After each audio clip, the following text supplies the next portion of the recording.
تو سب کو ایک ساتھ آنا پڑے گا اور سب کو اپنی غلامی کا تعاملی حکمرانی کا تاج اتارنا پڑے گا اور میرے گھر میں سب کو برابر طریقے سے ایک بن کر آنا پڑے گا. امیر و غریب سب ایک ہے. یہ اسلامی مساوات ہے.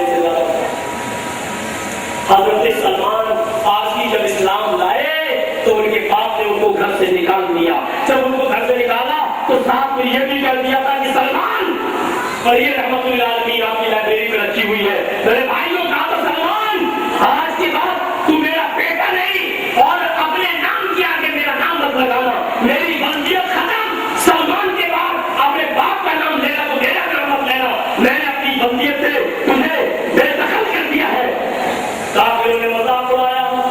سلمان کہو ابھی اسلام کا دروازہ کھلا ہے، ابھی کفر کا دروازہ کھلا ہے، آ جاؤ پھر سے اپنے باپ کی طرف. سلمان نے کہا کوئی فرق نہیں پڑتا. آپ تم اپنے باپ کا نام لو گے تو وہاں کیا لگاؤ گے؟ سلمان کے پاس جب اپنا باپ اپنی بندیت لکھو گے تو کیا لکھو گے؟ ایک مرتبہ لوگوں نے کہا سلمان لو اپنے باپ کا نام لکھو. تو جانتے ہو سلمان نے کیا لکھا؟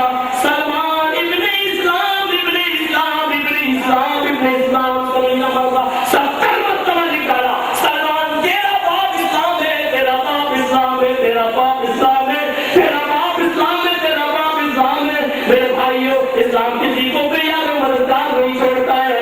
باپ کی بندیت لکھے ہوگا کہلانے سے جب باپ نے منع کر دیا تو حضرت سلمان نے فخر کیا اور فرمایا سلمان ابن اسلام ابن اسلام ابن اسلام ابن اسلام ابن اسلام. سمجھنا پڑ رہا یہ مساوات کا درس ہے میرے بھائیوں جو دنیا کی کسی بھی مذہب کے اندر نہیں ملتا ہے. یہ اسلامی مساوات ہے. اسلامی مساوات جو سب کو برابری کا نظر ہے، سب برابر ہے. اللہ کے رسول نے فرمایا کلکم من آدم وآدم من تراب لا فضل لعربی ولا عجمی. تم سب آدم کے بیٹے ہو اور آدم مٹی سے پیدا کیے گئے تھے. کسی عربی کو عجمی پر کسی عجمی کو عربی پر کوئی فوقیت نہیں ہے. کسی گورے کو کالے پر کالے کو گورے پر، کسی لال کو پیلے پر پیلے کو لال پر کوئی فوقیت نہیں ہے. میرے بھائیوں الا بالتقوی، صرف تقوی کی بنیاد پر، صرف تقوی کی بنیاد پر. جیسا کہ حضرت بلال کا منظر ہم نے آپ کے سامنے رکھا ہے. حضرت بلال کا اسلام کی دین مساوات ہے اور مساوات کا سچا درس اسلام دیتا ہے. اسلام ہی دین عدل ہے. عدل دنیا کا ہر مذہب عدل انصاف کا دعوے دار ہے لیکن ایسا انصاف نہیں ملے. قاضی شریح سے ان کے بیٹے نے کہا اے ابو میں ایک یہودی کو بہت مار کے آ رہا ہوں. قاضی شریح کوفہ کے جج اور ان سے ان کا بیٹا کہہ رہا ہے ابو میں ایک یہودی کو بہت مار کے آ رہا ہوں. کہا کس بات پر؟ کہا اس بات پر. لیکن اے ابو پہلے میرا معاملہ دیکھ لو، اگر مقدمے میں میں جیت رہا ہوں تو مقدمہ کروں گا. آپ جج ہیں، آپ پہلے میرا معاملہ دیکھ لیں. فرمایا یہ اگر میں جیت رہا ہوں اور قانونی طور پر میں مضبوط ہوں تو میں مقدمہ دائر کروں گا، ورنہ نہیں. قاضی شریح نے کہا بیٹے تھوڑی دیر سوچنے کا موقع دو. لیکن کیا چال چلی باپ نے. تھوڑی دیر سوچنے کے بعد کہا بیٹے تم تو 100% جیت رہے ہو، تم تو جیت رہے ہو، مقدمہ دائر کرو، یہودی بھی چلا ہوں. بیٹے نے اپنے باپ کی عدالت سے مقدمہ دائر کر دیا. آج کل کی طرح مقدمے پینٹنگ میں نہیں پڑے رہتے 10 سال 20 سال. دوسرے دن فیصلہ ہوتا ہے. یہودی بچے نے اپنی بات پیش کی اور قاضی شریح کے بیٹے نے اپنی بات پیش کی. جج نے بھی باپ نے جب فیصلہ سنایا تو اپنے بیٹے کے خلاف سنایا اور یہودی بچے کو ڈگری دی اور اپنے یہودی اس بچے سے کہا کہ میرے بیٹے کو کوڑے مارو جتنا اسے تمہیں پیتا. ادھر کوڑے پڑ گئے. گھر میں جب باپ آیا بیٹا کہا باپ رکھ کے بچو کیا ہوا بیٹے؟ اپنے سینے سے لگایا، کھڑو سینے سے لگایا. بیٹے مجھے تم بہت پیارے ہو، بہت عزیز ہو. اللہ کی قسم جب تمہارے جسم پر کوڑے پڑ رہے تھے مجھ سے پوچھو کہ میری کلیجے پر کیا دی رہی. لیکن میرے بیٹے مجھے حضرت علی نے جس کرسی پر بٹھانا ہے وہ انصاف مجھے تم سے بھی زیادہ پیارا. وہ آدمی مجھے تم سے بھی زیادہ پیارا تھا.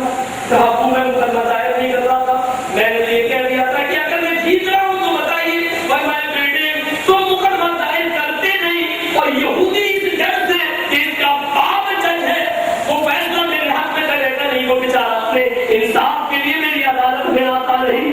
مجھے تم سے جھوٹ بولنے کے علاوہ اور کوئی راستہ نہیں تھا. اس یہودی بچے کو انصاف دلانے کے لیے مجھے یہ چال چلنا پڑی. میرے بیٹے اس دنیا میں میں نے تمہیں سزا دلوائی تاکہ آخرت کی سزا سے تم بچ سکو. میرے بیٹے میں تمہارا ہمدرد ہوں, میں تمہارا غمخوار ہوں. اللہ تعالیٰ کا یہ اسلامی مساوات پر ذرا نظر ڈالیے اور اسلامی عدل پر ذرا نظر ڈالیے. یہ کس طریقے کے فیصلے ہوا کرتے تھے کہ باپ اپنے بیٹے سے زبردستی کہتا تھا مقدمہ دائر کرو اور زبردستی یہودی اور ان کو انصاف دلایا کرتا تھا. یہ عدل تھا, عدل. اس منظر پر جو قائد تک نہ گئے اس منظر پر نظر ڈالو جب قبیلہ بنو مخزوم کی ایک لڑکی فاطمہ چوری کے پکڑی جاتی ہے اور صحابہ کرام کی ایک جماعت اللہ کے رسول سے کہتی ہے نہیں نہیں اس لڑکی کا ہاتھ پر کاٹو اور اسامہ ابن زید کو سفارشی کی حیثیت سے نبی کے پاس بھیجا تو اللہ کے رسول کی بہت زیادہ قریب تمہاری بات مان لیں گے. اسامہ آتے اور کہتے ہیں اللہ کے رسول بڑے اونچے گھر کی لڑکی ہے, بڑی بدنامی ہو گئی, تو اس کا ہاتھ کاٹا گیا. فرمایا کیا تم اللہ کی حد میں اللہ کے حدود سے سفارش کرتے ہو؟ نہیں اسامہ, اس کا ہاتھ کاٹا جائے گا. پہلے زمانے کے لوگ اسی لیے برباد ہوئے کہ امیر تک غلط کام کیا کرتا تھا اس کو سزا نہیں دی جاتی تھی, اور جب غریب لوگ جرم کرتے تھے تو اس کو سزائیں دی جاتی تھی. بہرحال ہاتھ کاٹ دیا گیا. لوگوں نے مایوسی چھائی ہوئی ہے, صحابہ کرام کے چہرے پر مردہ ہے.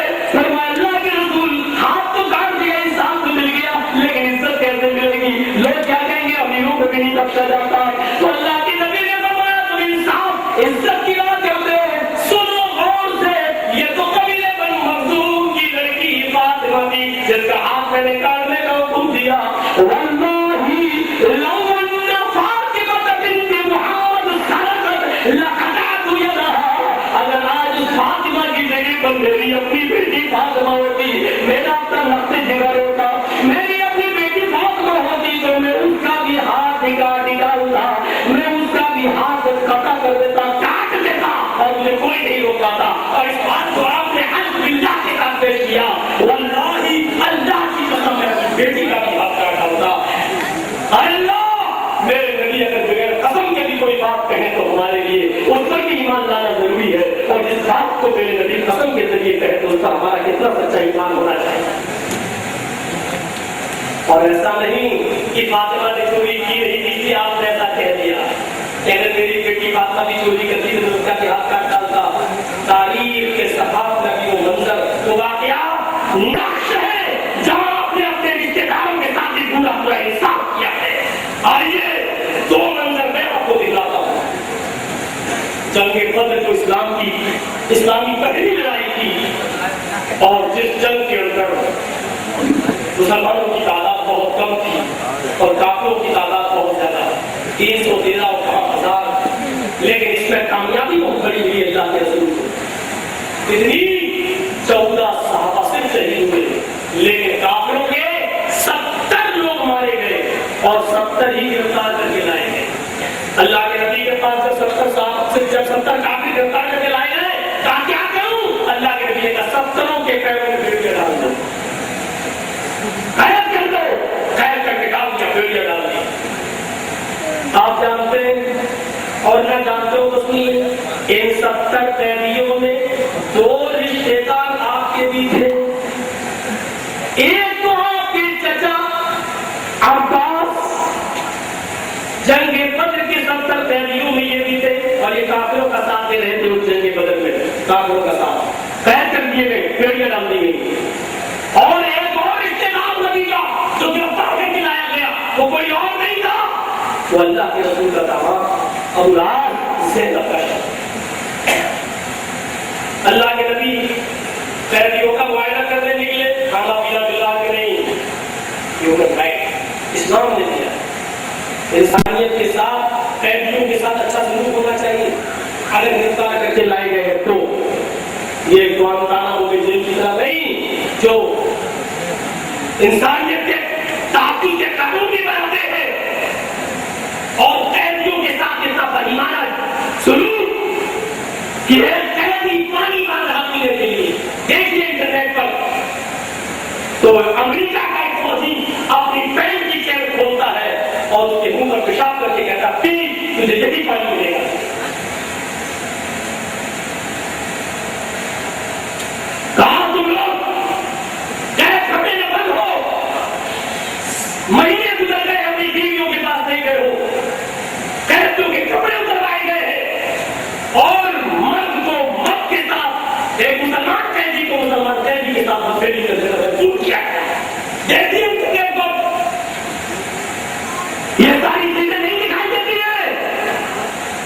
نہ اس سرکار کو نہ اس سرکار کو جو مدد چکی ہے.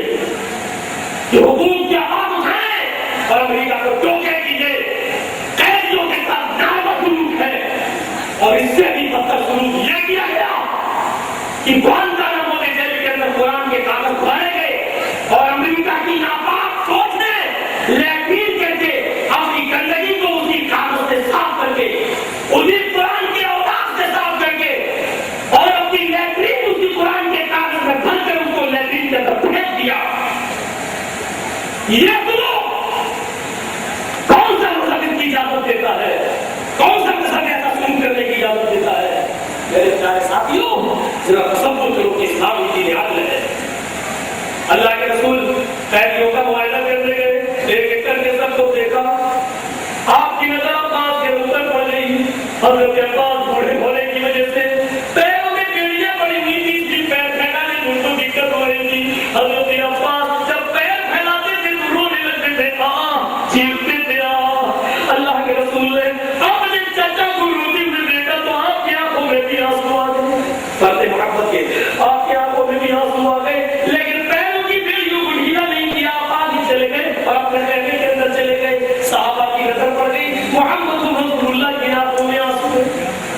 آپ اپنے کو دوں گی اشارہ ہوا پیر کی بیڑی ڈھیلی کر دو عباس کی. نبی کی آنکھوں میں آنسو, نبی کا جب آنسو گرتا تھا صحابہ چاہتے تھے کہ میرا خون گر جائے, لیکن نبی کے آنکھ سے آنسو نہ گرنے پائے. پیروں کی بیڑیاں ڈھیلی کر دی گئی. عباس پھر سو گیا آرام سے. رات میں اللہ کے نبی اٹھتے دیکھتے بڑا آرام ہے, عباس کے رونے کی آواز نہیں آ رہی ہے. اٹھتے رات کی میں تک چلتے ہیں, دیکھا کہ عباس کے پیر پھیلے ہوئے اور سو رہے ہیں آرام سے. فوراً چیخا آپ نے لوگوں اٹھو, ساتھیوں اٹھو. سب صحابہ اٹھ گئے اور آگے اٹھے. کیا بات؟ فرمایا کہ میرے چچا کے پیروں کی بیڑیوں کو کس نے ڈھیلا کیا؟ ایک نے کہا میں نے ان کے دل میں جو ہوتا تھا وہی زبان پہ آتا. جھوٹ نہیں بولتے. میں نے کیوں؟ میں نے تم سے کہا تھا کہ پیروں کی بیڑیوں کو ڈھیلا کرو, کہا نہیں. پھر کیا کیا؟ اللہ کے نبی عباس کے رونے کی وجہ سے آپ کی آنکھوں میں آنسو آ گئے. ہم اپنی جان دینا گوارا کر سکتے ہیں, لیکن آپ کی آنکھوں میں آنسو کیسے دیکھ لیں؟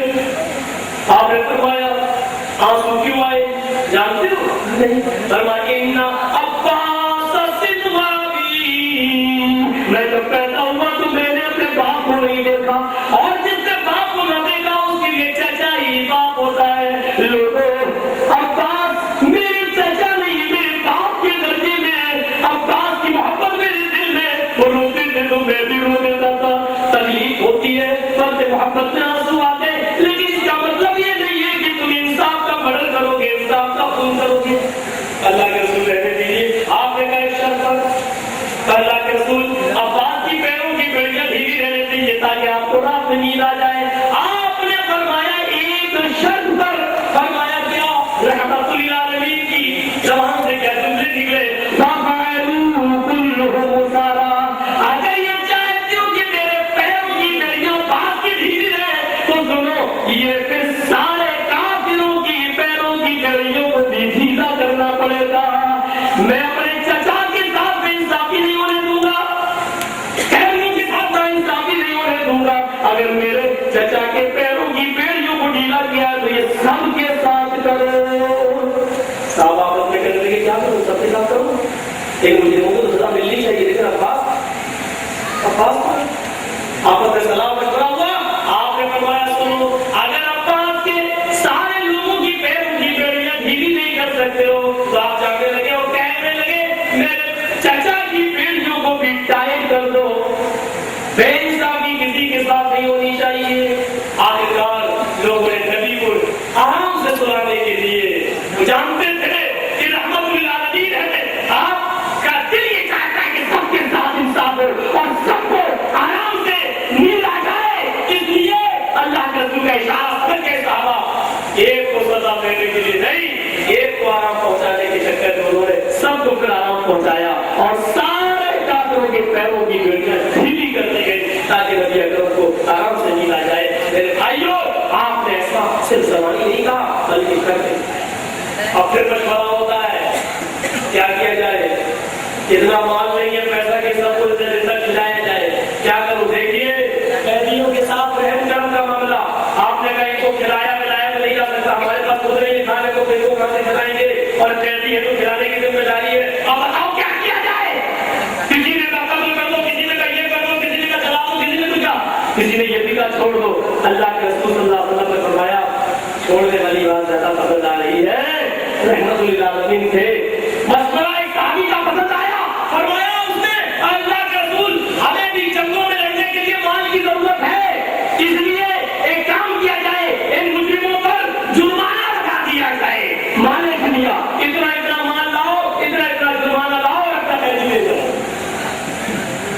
اور یہ حالت عادتیں کرتی ہیں، میرے اوپر بھی میری اوپر چلا وہ بھی جرمانہ لگا، حالات کرتی ہے جرمانہ لگاؤ اور لے جاؤ، جرمانہ بھی بہت معمولی رکھا، تھوڑا بہت زیادہ، آدمی آتے گئے مالے دیا دیتے گئے، اپنا قیدی لے گئے، سب چلے گئے، سب چھوٹ گئے، 69 قیدی چھوٹ گئے، ایک قیدی بچا،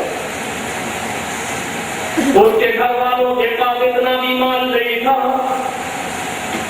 کہ وہ اپنے گھر کے فرد کو چھوڑا لے، اس کی بیوی کے پاس اتنا مال نہیں تھا کہ وہ اپنے شوہر کو چھوڑا لے۔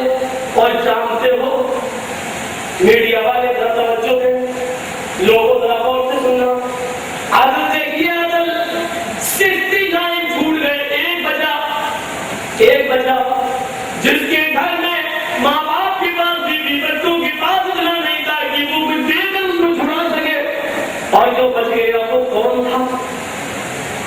آپ کو نہ معلوم ہو تو سنو، وہ کوئی اور نہیں تھا، وہ نبی اکرم کا داماد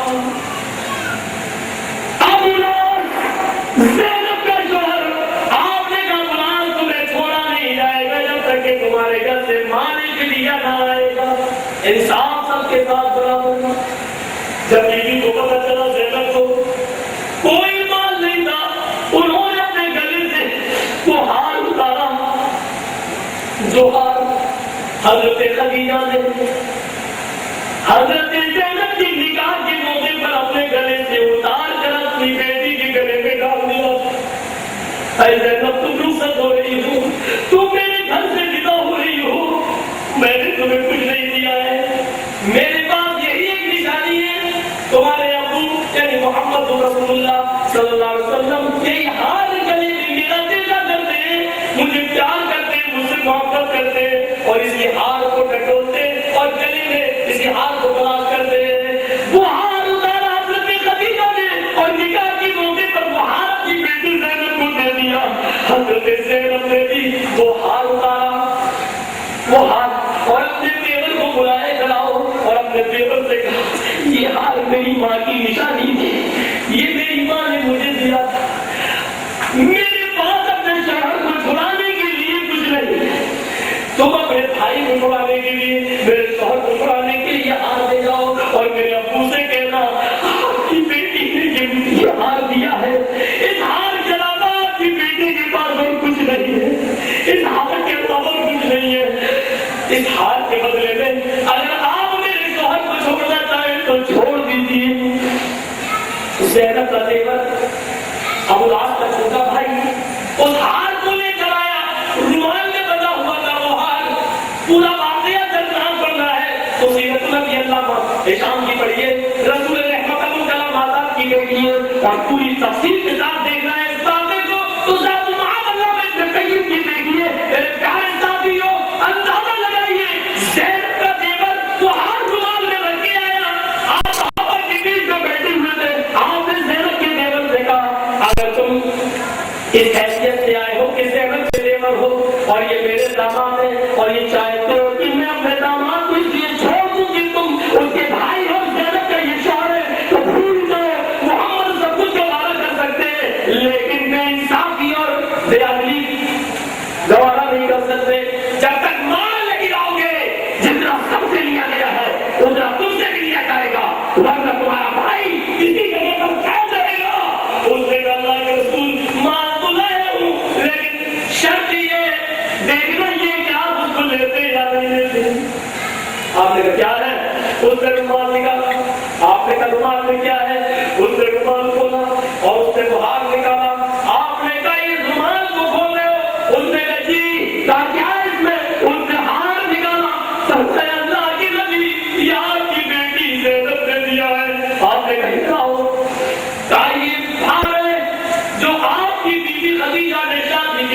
پر زینب کی گلے میں پہنایا تھا. اللہ کے نبی فرماتے ہیں آیت العاص کے بھائی اظہار کو میرے ہاتھ میں دے دو.